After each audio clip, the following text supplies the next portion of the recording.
அனைவருக்கும் வணக்கம். மீனராசினியர்களுக்கு நிகழ இருக்கும் யான அன்று இதை செய்ய தவறாதீர்கள். அலட்சியம் வேண்டாம், அவசியம் செய்து விடுங்க. இன்றைய நாள்ல என்ன மாதிரியான நன்மைகள் எல்லாம் உங்களுடைய வாழ்வில் ஏற்பட இருக்கு, கிரக நிலைகளின் ரீதியாக அமையிருக்கும் சாதகங்கள் என்ன, பாதகங்கள் என்ன, மீனராசினியர்களை பொறுத்த வரைக்கும் இன்றைய நாள்ல கிரகங்களுடைய சஞ்சார நிலைகள் என்ன என்று பார்க்கும்போது, மேஷத்தில் குரு பகவானும், கன்னியில் கேதுவும், மீனத்தில் ராகுவும், மகரத்தில் சுக்கிரனும், செவ்வாயும், கும்பத்தில் சூரியன், புதன், சனி ஆகிய 3 கிரகங்கள் இணைந்து சஞ்சரிக்கிறாங்க. இதனால் எண்ணற்ற நன்மைகள் உங்களுடைய வாழ்வில் ஏற்பட இருக்குது. அது மட்டும் இல்லாம மேலும் என்ன மாதிரியான முன்னேற்றங்கள் எல்லாம் உங்களுடைய வாழ்வில் ஏற்பட இருக்கு என்பது குறித்தான முழுமையான பதிவு தான் இந்த வீடியோல நம்ம விரிவா பார்க்க போகிறோம். அதற்கு முன்னாடி மாசி மகத்தை பற்றி சற்று விரிவாக தெரிந்து கொள்வோம். மாசி மகத்தில் பிறந்தால் அஜகத்தை ஆளலாம் என்ற மூதுரை ஏற்பட்டதே இந்த மாசையில்தான்.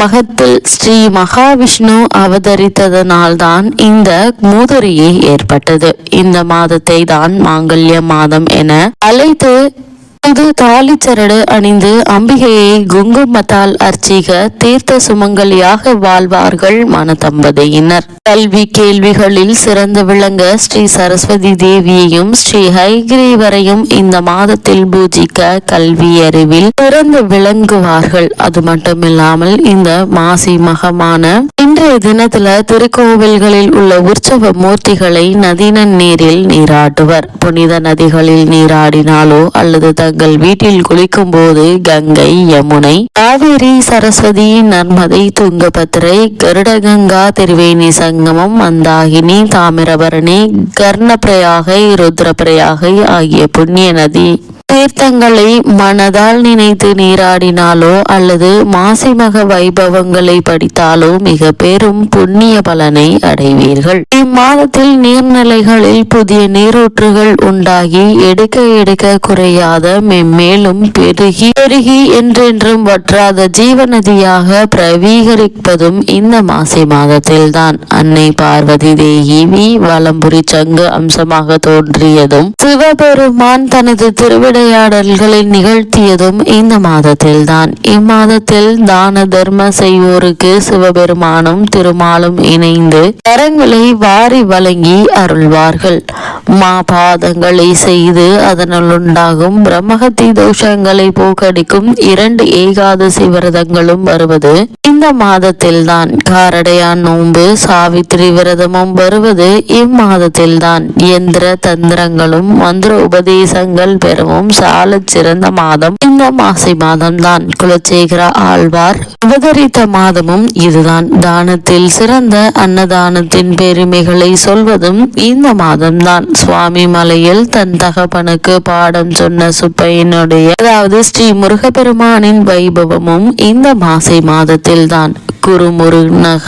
குருமுனியாகிய அகத்தியர் கடும் தவம் இயற்றி தனது அபிலாஷைகளை நிறைவேற்றி கொண்டதும் இந்த மாசி மாதத்தில்தான். இந்த மாதத்தில் புதுமனை புகுதல், தொன்று வாழையடி வாழையாக பல தலைமுறை சந்ததிகள் அந்த புது வீட்டில் வாழ்வார்கள் என்பது ஐதீகமாக கூறப்படுகிறது. அது மட்டுமில்லாமல் இந்த மாசி மாத மக நட்சத்திர தினத்தன்று கும்பகோணம் மகாமக குளத்தில் நீராடினால் பாவங்கள் தொலையும், புண்ணியங்கள் பெருகும். 12 ஆண்டுகளுக்கு ஒரு முறை குரு பகவான் சிம்ம ராசியில் பிரவேசிக்கும் நாள் மகமாக கொண்டாடப்படுகிறது. லட்சக்கணக்கான பக்தர்கள் அன்று இத்திருக்குளத்தில் நீராடி புண்ணியம் பெறுகின்றனர். பார்க்கடலை கடைந்த போது கிடைத்த அமிர்தத்தை பெற தேவர் அசுரர் போராட்டம் நிகழ்த்த போது அமிர்த குடத்திலிருந்து அமிர்த துளிகள் தெரிந்து சிதறிய 12 இடங்களுள் இக்குளமும் ஒன்று. மாமாங்கமாடி, மதுரை கடலாடி,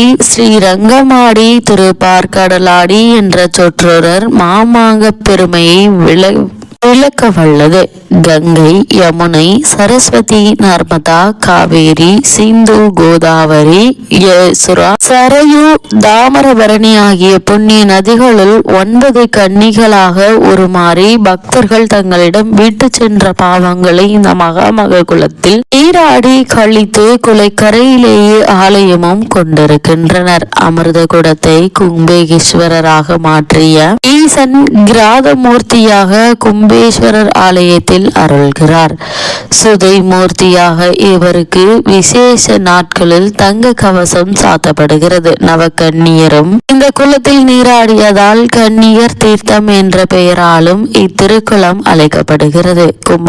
கும்பகோணம் மகாத்மியத்தில் இந்த மகாமக குளத்தின் வடக்கில் 7 தீர்த்தங்களும் கிழக்கில் 4 தீர்த்தங்களும் நடுவில் அநேக புண்ணிய தீர்த்தங்களும் உள்ளதாக குறிப்பிடப்பட்டுள்ளது. மகாமக நன்னாளில் இத்தீர்த்தத்தில் அமிர்தம் கலக்கப்படுவதாக ஐதீகம் உள்ளதால் இத்தீர்த்தம் அமிர்தசர யோகம் எனவும் அழைக்கப்படுகிறது. இத்திருக்குளம் 15 ஏக்கர் பரப்பளவு, அதன் 4 கரைகளிலும் 16 சிவ சந்நிதிகளையும் கொண்டு விளங்குகிறது. இத்திருக்குளத்தை சுற்றிலும் பிரம்ம தீர்த்தேசம், முகுந்தேசம், தனேசம், ரிஷபேசம், பானேசம், கோணேசம், பக்தேசம், பைரவேசம், அகத்தீசம், வினோகேசம், கங்காதரேசம், பிரம்மோட்சம், மூத்தீர்த்தேசம் ஆகிய ஆலயங்கள் உள்ளன.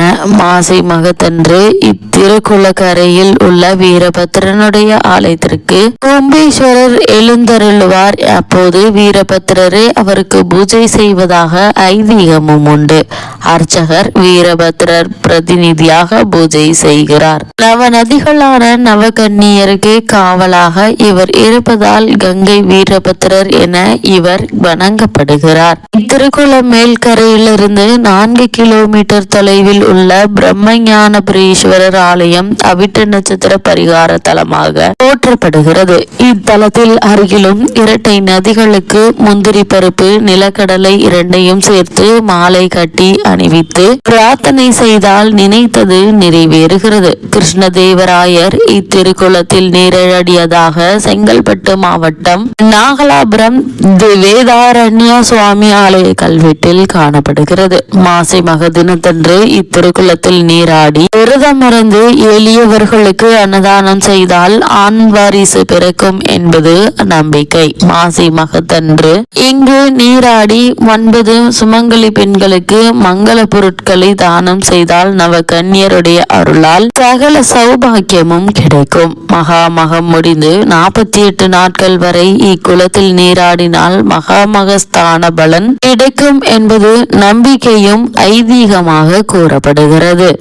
இவ்வளவு மேன்மைகளை கொண்ட இன்றைய நாள்ல மீன ராசினியர்களுக்கு மேலும் என்ன மாதிரியான முன்னேற்றங்கள் எல்லாம் ஏற்பட இருக்கு என்று பார்க்கும்போது, தன குடும்ப அதிபதி செவ்வாய் லாபஸ்தானத்தில் சுக்கிரனோடு இணைந்து உச்சம் பெற்று 5வது ராசியை பார்க்கிறாருங்க. சகோதரர்களால் நன்மை உண்டுங்க. தொழிலில் எதிர்பார்த்த லாபம் கிடைக்கக்கூடிய ஒரு காலகட்டமா இந்த காலகட்டம் அமைஞ்சிருக்குது. சமூகத்தில் பொறுப்புகள் மற்றும் புகழ் கிடைக்க இருக்குதுங்க. புதிய தொழில்களை தங்குவதற்கான முயற்சிகளை மேற்கொண்டு வரும் மீன ராசியினருக்கு நல்ல ஒரு வெற்றி கிடைக்கக்கூடிய ஒரு தருணமா இத்தருணம் அமைஞ்சிருக்குதுங்க. கலைஞர்களுக்கு நல்ல சந்தர்ப்பங்கள் லாபகரமாக அமைய இருக்குதுங்க. மீன ராசியை சேர்ந்த சிலருக்கு பணியிட மாற்றங்கள் இந்த மாற்றத்தை ஏற்றுக்கொள்ளுங்க. ஏன்னா இந்த மாற்றத்தின் காரணமாக எதிர்பாராத பல நன்மைகள் உங்களுடைய வாழ்வில் ஏற்படுவதற்கான சாத்தியக்கூறுகள் அதிகம் இருக்குதுங்க. கணவன் மனைவி உறவு பலப்பட இருக்குது. புதிய வாகனம் வாங்குவதற்கான முயற்சிகளை மேற்கொண்டு வரும் மீனராசினருக்கு சிறு முயற்சியிலேயே வெற்றி கிடைக்க இருக்குதுங்க. அரசாங்க அனுகூலங்கள் உண்டு என்பதால் அதற்கான முயற்சிகளை தற்போது நீங்கள் தாராளமாக மேற்கொள்ளலாங்க. நல்ல ஒரு முன்னேற்றம் ஏற்படுங்க. மீனராசினியர்களுக்கு கிரகநிலைகளின் ரீதியாக கூறப்படும் பரிகாரம் என்ன என்று பார்க்கும்போது, வெள்ளிக்கிழமையும் ஞாயிற்றுக்கிழமையும் நாக பிரதிஷ்டை செய்யப்பட்டிருக்கும் இடத்தில் விளக்கேற்றி வாருங்கள். பசுக்களுக்கு உணவளியுங்க. எண்ணற்ற நன்மைகள் உங்களுடைய வாழ்வில் ஏற்படும்.